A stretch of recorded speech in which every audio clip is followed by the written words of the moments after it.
So I chase the bucks, your friends looking like you changing up. Remember back when I would chase the bus, niggas is racing for short durations, running from their sins. When I was just a kid, running from my pen, people is talking, I Tony Hawk them, I swear to ground. What's going on, everyone? This is your boy AshTheMan, and welcome to the video. So in this video, I'm going to give you my thoughts on Akudama Drive, which you can catch this on Funimation. And I want to give a shout out to VGL for recommending this and JJ for supporting the narrative that this anime is good. Thank you guys for your recommendation and your comments about this anime. Definitely appreciate it. But let's go ahead and get started. Now, Akudama Drive. Now, I'm not sure when this anime was announced. I do know that the manga started in July 2020. And they originally wanted to have the anime start officially like maybe a couple of weeks after, for what I found out. But however, they had to delay the release of the anime due to COVID. So yeah, COVID is really making this year very crazy, but I hope everybody's staying safe, and I hope everybody you know, taking a precaution of washing your hands and everything. Definitely stay sanitized. But let's talk about this Akudama Drive. And here, for what I read so far about the settings of this, in which I definitely did a little bit of reading to try to figure this out. But however, pretty much this region was separated due to the Kenza and Kento. Pretty much these regions that was going back and forth. I do know that Kaiser pretty much end up going into like an independent state in which the criminals really start overpowering the area, in which leaves the police force definitely shorthanded than most. Now, in this anime, we get started with 7 different Akudamas, because when you talk about Akudamas, that means, you know, high class criminals. Now, let's start with the first one. First, we was introduced to Miss Swindler. Now, honestly, out of the bunch, she's really not a criminal. She was just in the bad place at the wrong time. Oh yeah, we know about that a lot, trust me. But however, we got a chance to meet Coroner at the same time. It wasn't his official debut as an Akudama, but that's when we met him too. But however, he was buying food. She went to go buy the same thing that he was buying. He dropped money. She tried to return it, but he considered it to be bad luck, so he didn't accept the money back. But however, she didn't want to spend it, because when it came time to pay for her food, she tried to pay it in normal society ways, in which probably was digital. The lady only took actual freaking money. So that left her to bad, and she didn't want to spend the actual money that she picked up to return it to him. But however, she ended up getting detained because they seemed like she was trying to pull a fast one on the lady, and that's where Miss Swindler comes from. Now, Coroner, pretty much, he's like this crazy writer, you know, criminal. I think he has a little bit over 400 years for sentence. So yeah. He basically, you know, take on jobs. He has like a really cold demeanor about himself. It really doesn't really like too many people. He calls everybody shitheads, which they are. Everybody shitheads. No, I'm just playing. But moving on for him, let's talk about Brawler. Now, Brawler is the more like, hey, you know, the kind of like the all bronze of the group. You see him like sitting on top of a ton of robots, and he's like, hey, you know, I need more. I could take down 100. You see 50 more comes up, and he brushed that off and was like, you know, fools and all that good jazz of him being the strongest. Now, you do get to see him combat these guys called the Executioners. I will definitely introduce them later on in the video. But however, he definitely could throw his hands. I'm not saying that he's the very best, but that's proclaimed by my man's Brawler. So for right now, he's the best Brawler that we got. So we're just gonna go with that. Now, we was introduced to Hacker, which we see him hacking into a bank. Pretty much, again, he's a hacker. There's not really too much you can really try to explain about himself, but being a hacker, he really didn't have that strong of an introduction, but you just see him like kind of like using like these digital screens, in which it was more than 10 screens that he had up. So he was able to kind of like monitor all of that, still typing like incredibly fast. So yeah, he's top tier hacker. So that's pretty good. And then we got introduced Doctor. Now, I'm not gonna lie to you, Doctor, she may just end up on her waifu list, because man, she was basically riding this train and this guy have a heart attack. Now, she's not a very good clinical doctor, but she's off the streets kind of doctor. So when she see him had a heart attack, she just cut him right open and just started working on him. And everybody who was trying to stop her ended up getting a scalpel stabbed into him and eventually died. And when after she got done operating on him, which I did not confirm if that guy was actually dead, because no anesthesia means he could go into shock and yeah, all that good jazz. But you seen everybody was dead all around her, so I didn't really look and see if that person was actually dead or not. But still waifu though. Now, we got a chance to get introduced to Hoodlum. Hoodlum, he was one of those characters that, you know, that was necessary for them to add because he's more like the entertainment. But however, upon them on this particular operation that I'm gonna get into shortly, he basically was released. He's only doing about like a good 4 years. I think Coroner is a little bit over 4, Brawler a little bit over 3, Doctor a little bit over 5, and I think Hacker is a little bit over 4 himself. But however, he's only doing 4. He's pretty much just will do anything for money, like blackmail, swindling, and all that stuff. That falls all under him. So yeah, definitely adds a little different element to the team. And then we have to talk about Cutthroat. Now, Cutthroat is what the main operation was for. Now, before I get more into him, the main operation was to rescue Cutthroat. Now, Hoodlum and Miss Swindler obviously just ended up on just going with the flow and ended up on the journey of the operation. But technically, the ones that received the email was Doctor, Hacker, Brawler, and Coroner. Now, they all met up in the lobby, which they was all about to shoot Miss Swindler, and that's what she let them know and kind of like just went on a whim and labeled herself as a criminal, even though she's not. And that's where the whole Miss Swindler come from. So yeah, she pretty much came up with something to not get killed. Hey, very smart but ballsy. But however, when they make it to the area in which they try to stop the execution, which they did, they fought off this crazy robot in which Coroner pretty much did this electric charge and blew that shit up to pieces. Cutthroat was loose. Now, Cutthroat, psychopath, crazy as hell. You see him cut off the chief's head, in which he called it a red flower, and I guess it's because how the blood splits out, look like that death flower from Japan. But however, he's doing a little bit over 900, close to a whole G. So altogether, they probably doing a little bit over $2,000 of like a sentence year. So yeah, pretty crazy. Now towards this first end of the episode, we got to see a collar placed on him, which is a bomb collar. Now they did an example which one of the police officers had a collar on and pretty much blew up. Not just his head, everything blew up. So Collins is very strong, and this robot-like cat gathered everybody to discuss what the main mission going to be. Now this is where it takes us into episode 2.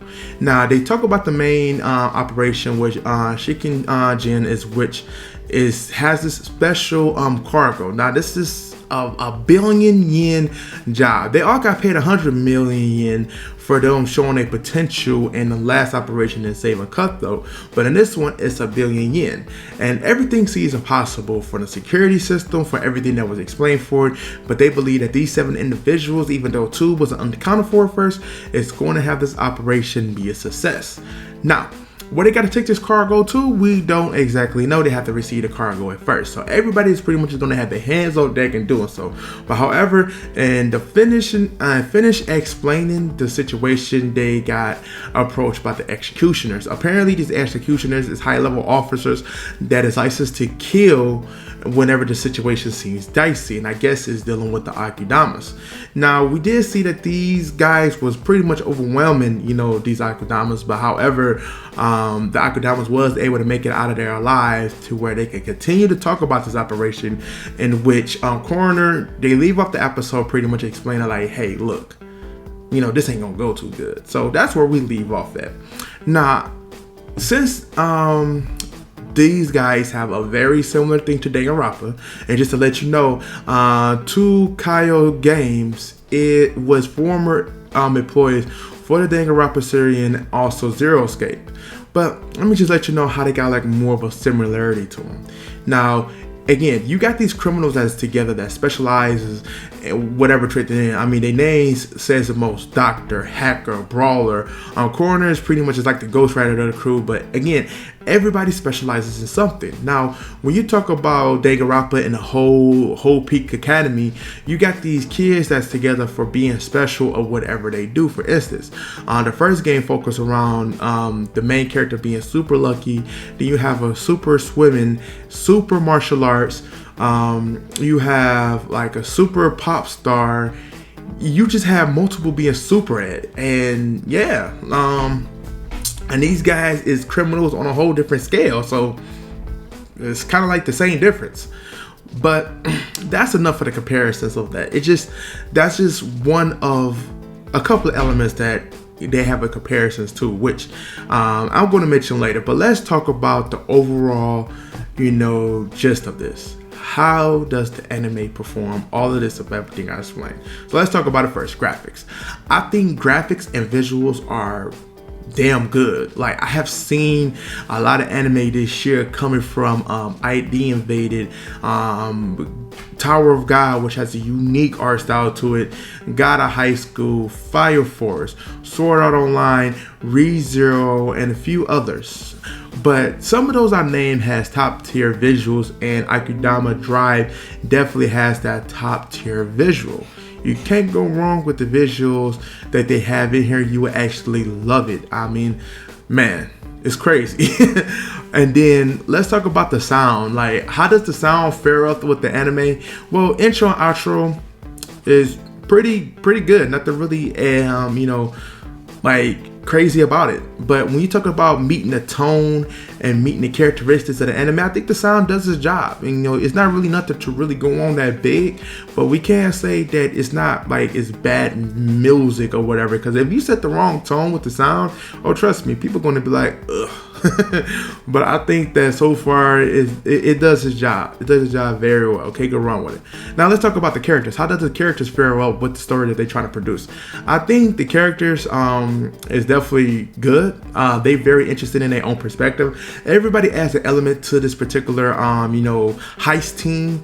And yeah, you're going to get a lot of funny moments, a lot of crazy things to really set it apart from, a lot of normal anime. I mean, the way that everybody meet wasn't really spectacular, but you can honestly say that the characters are definitely interested in really, find out, who you like, or, you may be different. For me, Miss Doctor, operate on me, open up my heart. If you could come back for any kind of like bruises or cuts or anything, make sure I don't die. Shit, you ask me for a smoke, I'll clap them. But just joking. Where am I? But let's get back into this. Now, how does the story fare with all these good things? Now, the story is not really anything you haven't seen before. It doesn't have a uniqueness that we haven't already been familiar with. I mean, we already seen people from different perspectives come together, being bad or good. That's something that really doesn't stand out as far as that. But however, the story would lighten up the tone, or I would say it will heighten what they trying to project with the characters and everything. The story goes in the corresponding with the sound. The sound set the tone for the anime, so that means the story set the tone for the characters in a way that they develop, in a way that these operations is going to feel very crazy. So overall story is there, but it's not nothing to go crazy on. You got everything else that's working good for it, that's really going to make it stand out. And I'm not saying that the story is trash. I'm definitely not saying that. I'm just saying that it's not unique or anything that stands out. We've seen it before, but that doesn't mean that we is going to like dislike it. You going to like it, but something we've seen before. So overall, I gotta honestly say Akudama Drive is really good. I really enjoyed it each 2 episodes. I found myself laughing, staying on my seat for all of the hypeness they have in it. Like, the action in it is really, really good. You can't go wrong with the action that they portray in here. The characters really add a lot of the elements that really makes this anime stands out. On top of the visuals, like these characters and the things they do with the visuals, oh man, it's crazy. It's really, really crazy. I mean, and honestly, I know like some of the characters that stand out to me again, Doctor, Cutthroat, and Brawler. They the 3 that stand out to me the most. Probably in the future that's going to change, but Cutthroat crazy as hell.